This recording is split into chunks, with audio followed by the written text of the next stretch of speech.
البدع والأهواء، أهل البدع العقائدية وأهل البدع السياسية.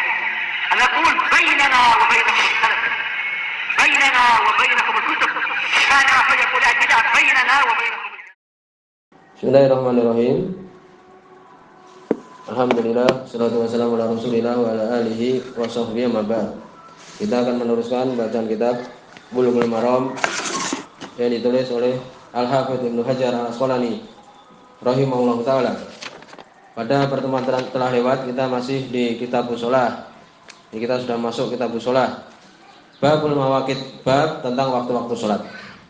Disebutkan pada pertemuan telah lewat tentang waktu salat Isya adalah dengan apa? Dimulai dengan selesainya waktu salat maghrib. Kemudian di situ ada dua waktu, waktu itirari dan ikhtiari. Waktu yang terpilih akhirnya adalah sampai tengah malam, jam 1 malam sekitar itu. Di situ ada waktu terpaksa itirari, yaitu sebelum masuk waktu subuh. Karena itu perempuan haid, kalau dia selesai haidnya umpamanya jam 3 malam umpamanya, mandi kemudian salat Isya karena masih waktunya itu. Demikian. Juga dibicarakan tentang salat asar itu akhirnya adalah ketika apa? Ketika tenggelam. Ketika tenggelam itu. Ketika matahari itu mau masuk. Bukan ketika sudah selesai itu, bukan. Ketika sudah tenggelam semua itu enggak. Tapi ketika dia itu mulai bulatannya itu mengenai sebelah barat itu, ufuk di situ, maka itulah selesai waktu salat asar. Karena ketika dia sudah mengenai itu kemudian turun, itu larangan salat. Larang salat sebagaimana nanti akan disebutkan. Demikian. Adapun tentang salat zuhur disebutkan di sini berikutnya. Hadis nomor 152. Wa Nabi Hurairah radhiyallahu anhu, dari sahabat Abu Hurairah radhiyallahu anhu. Hadis muttafaqun alaih. Qala, beliau mengatakan, qala Rasulullah sallallahu alaihi wasallam, berkata Rasul sallallahu alaihi wasallam, idza staddal har, apabila panas menyengat, yakni sangat panas sekali, fa'abridu bisolah, maka dinginkanlah untuk salat. Jadi kalau sangat panas sekali salat zuhur itu, maka hendaknya untuk menunggu sampai dingin. Menunggu agak dingin, tidak terlalu panas sekali. Fa inna syiddatal har, sesungguhnya sangat panas itu min faihi jahannam, dari teriknya neraka jahanam. Faih di sini yakni semisal sutuk, yakni seperti terik. Sangat panasnya dari neraka jahanam itu. Oleh karena itu dianjurkan untuk ditunggu sampai agak dingin. Di sini disebutkan oleh para ulama terjadi perselisihan tentang afdolnya sholat zuhur. Adapun yang lainnya secara umum adalah apa? Di awal sholat, Sholat Isya disebutkan maka afdolnya adalah di tengah malam, tetapi kalau tidak memberatkan, ya di awal. Adapun zuhur di sini disebutkan di sini kalau kemudian sangat panas sekali, apabila sangat panas sekali maka afdolnya adalah didinginkan, ditunggu supaya tidak terlalu panas. Demikian, itu adalah pendapat jumhur ulama. Dalilnya hadis tadi disebutkan, itu afdolnya. Tetapi kalau kemudian malah menyulitkan, ulama ya seperti biasa sholat seperti itu. Tapi afdolnya adalah demikian disebutkan. Agak ditunggu ketika sudah tidak terlalu panas. Yang menggiring bahwa perintah di sini maka dinginkanlah kepada sholat. Untuk sholat ini kita katakan itu istihbab saja, bukan wajib untuk kemudian diakhirkan zuhur itu. Kenapa? Karena Nabi mencontohkan beliau sholat zuhur di awal waktu. Demikian. Jadi kesimpulannya bahwa sholat zuhur sebenarnya kalau panas sekali afdolnya itu adalah diakhirkan. Ini demikian disebutkan. Adapun untuk sholat Jumat bagaimana? Apakah kemudian juga disukai untuk kemudian menunggu agar agak dingin jam 1 atau jam setengah 2 demikian? Sebutkan adalah tidak. Jumhur berpendapat tetap afdolnya adalah di awal waktu. Karena di situ ada hadis Salamah bin Aqwa radhiyallahu anhu muttafaqun alaih, kunna nusallil jum'ah, kami salat Jumat ma Rasulillah sallallahu alaihi wasallam, bersama dengan Rasul sallallahu alaihi wasallam, tsumma nansharif, kemudian kami berpaling. Walaysa lil hiton, dan tidak ada tembok, dhillun, bayangan, yustadul bihi, untuk berteduh padanya. Menunjukkan apa? Sangat panas sekalipun Nabi sallallahu alaihi wasallam salat Jumat, kemudian selesai, sampai sahabat ini mengatakan ketika mau pulang itu tidak ada bayangan yang bisa untuk berteduh. Menunjukkan apa? Bahwa disegerakan sholat Jumat itu, walaupun sangat panas. Kemudian berikutnya hadis nomor 153 tentang sholat subuh sekarang. Wan Rafi' bin Khadij radhiyallahu anhu, dari sahabat Rafi' bin Khadij radhiyallahu anhu. Di sini sahih. Qala, beliau mengatakan, qala Rasulullah sallallahu alaihi wasallam, berkata Rasul sallallahu alaihi wasallam, asbihu bisubuh. Subuhkanlah waktu subuh. Ya. Fa innahu a'damu li ujurikum, sesungguhnya itu adalah lebih besar pahalanya untuk kalian. Dalam riwayat yang lain disebutkan apa? Pada teman telah riwayat, yakni asfiru, kuningkanlah. Ya. Bagaimana sekarang kita mendudukan tentang waktu subuh ini? Apakah kemudian dimulai ketika sudah mulai agak kuning matahari sebagaimana hadis ini? Sebagaimana pendapat Abu Hanifah rahimahullah taala pada pertemuan terlewat disebutkan seperti itu. Jawabannya adalah jumhur mengatakan bahwa hadis ini bukan menunjukkan untuk mengakhirkan waktu subuh. Maksudnya adalah asbihu di sini atau asfiru di sini adalah sudah lewat pembahasannya, yaitu untuk memanjangkan sholat subuh itu sampai matahari itu sinarnya yang dia belum keluar, tetapi apa, sinarnya itu sampai kelihatan kuning. Ya, demikian. Bukan berarti kemudian diakhirkan sholat subuh, demikian. Atau jawaban yang kedua adalah apa? Adalah yakinkanlah. Asbihu di sini maksudnya adalah yakinkanlah sudah masuk waktu subuh, demikian. Jadi tetap afdalnya sholat subuh itu adalah golas ketika samar-samar sebagaimana hadis yang telah lewat. Sampai disebutkan ketika awal sholat itu tidak diketahui siapa di sampingnya. Ketika selesai sholat itu diketahui siapa di samping dia itu duduk. Demikian disebutkan. Rawahul khamsah wa sahahu at-Tirmidzi Ibnu Hibban, disebutkan oleh yang 5 yaitu Imam Ahmad, Imam Tirmidzi, An-Nasa'i, Ibnu Majah, demikian juga Imam Abu Dawud. Rahmatullahi alaihi. Kemudian berikutnya hadis nomor 154. Hadis muttafaqun alaih. Wa Nabi Hurairah radhiyallahu anhu, dari sahabat Abu Hurairah radhiyallahu anhu, anna Nabi sallallahu alaihi wasallam, sesungguhnya Nabi sallallahu alaihi wasallam qala, beliau mengatakan, man adraka minas subuh raka'atan, barang siapa yang mendapati waktu subuh, ya, dia sholat subuh umpamanya terlambat, ketiduran umpamanya, ternyata dia mendapati satu rakaat qabla an tatlu asyams, sebelum matahari itu terbit. Dapat satu rakaat kemudian matahari terbit, dapat seperti itu. Faqat adraka subuh, maka dia sudah mendapati waktu subuh. Demikian. Kalau malas-malasan tidak boleh. Kalau mungkin ketiduran sangat letih sekali, umpamanya dia sudah membuat bel, umpamanya ternyata alarm, umpamanya ternyata dia tidak bisa tetap bangun seperti ini, maka dia telah mendapati waktu subuh. Wa man adraka raka'atan minal asar, barang siapa yang mendapati satu rakaat dari sholat asar qabla an taghruba syams, sebelum matahari itu tenggelam, bulatannya itu mulai turun, itu maknanya. Faqad adrakal asr, maka dia mendapati waktu asar. Muttafaqun alaih.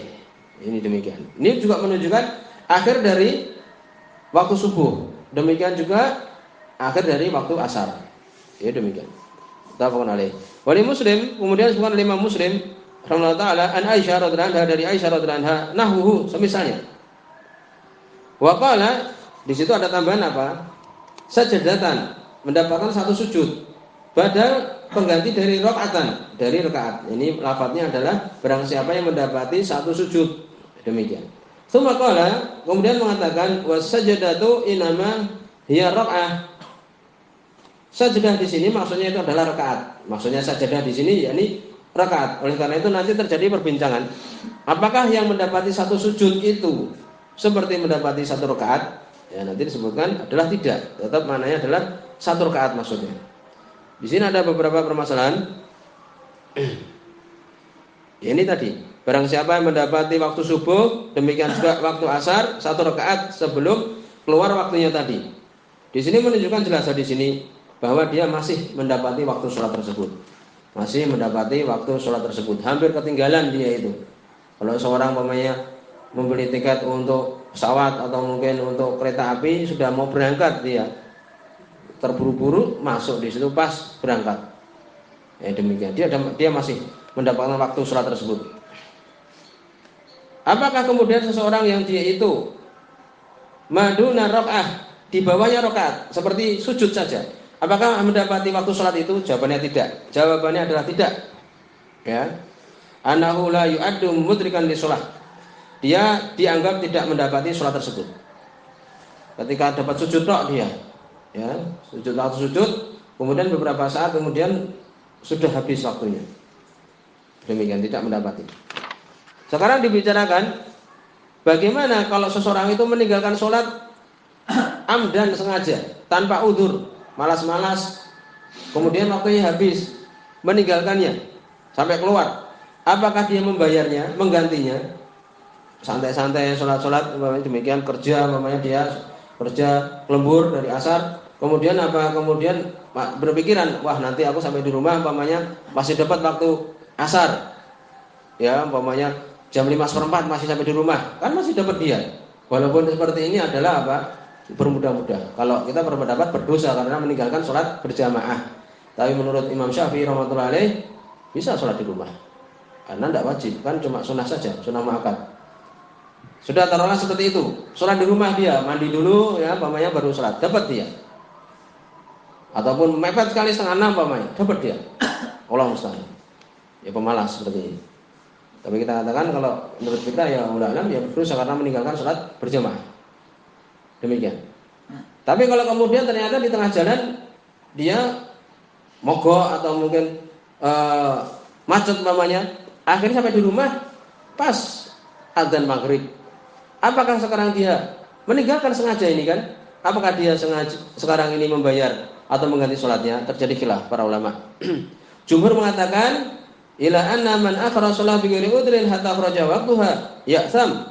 Dia berdosa dengan dosa yang besar. Walaihi ayyaqdiyah ba'da khuruji waqtiha. Hendaknya dia untuk mengganti sholatnya itu setelah waktu itu sholat selesai. Sholat maghrib, sholat asar dulu baru sholat maghrib, demikian. Tapi yang benar ulama alam, ya itu pendapat Ibnu Hazm, demikian juga sebagian para sahabat, yaitu apa? Dapat Syaikhul Islam Ibnu Taimiyah bertobat, tidak ada waktu, sudah habis waktunya, berdosa dia berdosa. Wa may yata'adda hududallah faqad dzalama nafsah. Barang siapa yang menerjang batasan-batasan Allah Subhanahu wa taala, maka dia telah mendolimi dirinya. Ini dalilnya. Berarti dia bertobat, tidak perlu diganti. Sudah berdosa kamu, bertobat kepada Allah Subhanahu wa taala. Adapun jumhur mengatakan diganti sholatnya itu. Kemudian di situ ada permasalahan. Idza adraka al-mukallaf juz'an min awalil waqt tsumma tara alaihi mani' minal junun. Apabila seseorang sholat di awal waktu kemudian gila. Apakah di sini dia mengganti? Ya, jawabannya adalah tidak perlu mengganti. Karena apa? Karena dia ini terlepas dari taklif, dari beban. Ya, tidak untuk dia menggantinya. Wallahu a'lam demikian. Demikian juga seseorang yang mengakhirkan sholat, diakhirkan sholatnya itu, sholatnya malas dia, diakhirkan sholat asar itu, ternyata ketika naik mobil kecelakaan meninggal, jam 4 kecelakaan, belum sholat asar ini, bagaimana? Disebutkan di sini, apakah dia berdosa? Fala ya'sam bihi, tidak berdosa. Ya, umpamanya dia safar dan sebagainya, umpamanya, atau mungkin yang berpendapat sholat berjamaah tidak wajib, umpamanya, nah, dia tidak berdosa. Dia tidak berdosa karena masih ada waktu sholat untuk dia. Ya, demikian disebutkan. Kemudian berikutnya hadis nomor 156. Wa Nabi Sa'id Al-Khudri radhiyallahu anhu. Dari sahabat Abu Sa'id Al-Khudri radhiyallahu anhu, disebutkan alaih. Beliau mengatakan sami'tu Rasulullah sallallahu alaihi wasallam yaqul. Aku mendengar Rasul sallallahu alaihi wasallam beliau mengatakan, la sholata ba'da subuh. Tidak ada sholat setelah sholat subuh, hatta tatlu asyams, sampai matahari terbit. Setelah sholat subuh tidak ada sholat lagi sampai matahari terbit. Wala sholata ba'dal asr, tidak ada sholat setelah sholat asar, hatta taghiba syams, sampai matahari itu tenggelam semuanya. Muttafaqun alaih, hadis muttafaqun alaih. Wala tu Muslim, lafaz Imam Muslim, la sholata ba'da sholatil fajr, tidak ada sholat setelah sholat fajar. Walahu, kemudian diriwayatkan oleh Imam Muslim juga an Uqbah bin Amir, dari Uqbah bin Amir radhiyallahu anhu, salatu saat, ada 3 waktu, karena Rasulullah sallallahu alaihi wasallam, adalah Rasul sallallahu alaihi wasallam, yanhana, melarang kami, an nusalliya fihinna, untuk kami sholat di dalamnya. 3 waktu tidak boleh kita sholat di situ. Larangan yang keras, tidak boleh. Wa an wa anna qabura fihinna mautana, demikian juga untuk menguburkan di dalamnya itu mayat-mayat kami, jenazah-jenazah kami, ya, dari kaum muslimin. Yang pertama adalah hina tatlu syams baziqatan, ketika terbit matahari itu bulat, hatta tartafi, sampai apa? Sampai naik. Jadi ketika matahari itu keluar, terbit kan, mulai keluar sedikit itu, kemudian naik, ya, bulat itu sampai naik, ya, sampai keluar, maka itu tidak boleh, larangan yang keras. Bulatannya itu, ya, ketika dia mulai keluar itu tidak boleh, waktu terlarang. Wahina yaqumu qa'imud dohiroh, ketika berdiri orang yang berdiri ad-dohiroh di waktu duhur, biasanya orang kan meninggalkan apa? Meninggalkan kerja itu. Ya, demikian. Waktu yang sangat panas itu. Hatta tazulu syams, sampai matahari itu tergelincir. Yani sebelum waktu duhur itu tidak boleh. Ketika bayangan itu mulai kecil, ya, kecil, kemudian berhenti sebentar, kemudian besar lagi. Ketika dia itu paling kecil, kemudian berhenti, kemudian besar lagi, itulah tidak boleh untuk sholat. Sebelum waktu duhur itu 5 menit sekitar itu tidak boleh. Ini larangan yang keras. Yang ketiga, wahina tatadayyafu syamsu lil ghurub, ketika syams matahari itu mulai turun ke bawah, ya, mulai turun untuk apa? Untuk tenggelam bulatannya itu. Berarti lawan dari ketika terbit tadi. Ketika bulatannya turun, habis itu tidak boleh kita sholat di situ. Sangat keras sekali. Tiga tempat itu. Wal hukmu tsani inda Syafi'i, dan hukum yang kedua di sisi Imam Syafi'i, yaitu apa? Sholat duhur tadi yang disebutkan tadi sebelum sholat duhur tadi. Min hadis Abi Hurairah, didapatkan di hadis Abu Hurairah bi sanadin dhaif, dengan sanad yang lemah. Disebutkan oleh Syekh Muhammad bin Nizam di situ, karena di situ ada Ibrahim bin Abi Yahya bahwa kadzab, itu pendusta. Imam Syafi'i menganggap dia orang soleh, ternyata dia adalah pendusta. Jadi hadisnya lemah, hadisnya tadi.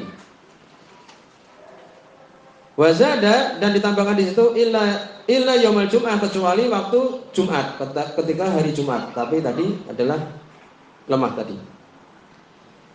Wa kadzalika Abi Dawud, demikian juga disebutkan oleh Imam Abu Dawud an Abi Qatadah nahu, dari sahabat Abu Qatadah radhiyallahu anhu semisalnya. Di situ juga hadisnya dhaif, ya. Di situ ada Laits bin Abi Sulaim, dhaif, lemah, mukhtalif, hafalannya bercampur menjadi lemah. Sebutkan bahkan dia itu waktu itu sampai, ya, ini seolah sudah tua, kadang pikun dan sebagainya, dia adzan subuh di waktu duha. Allahu musta'an. Sampai di sini, subhanakallahumma wa bihamdika asyhadu an la ilaha illa anta astaghfiruka wa atubu ilaik.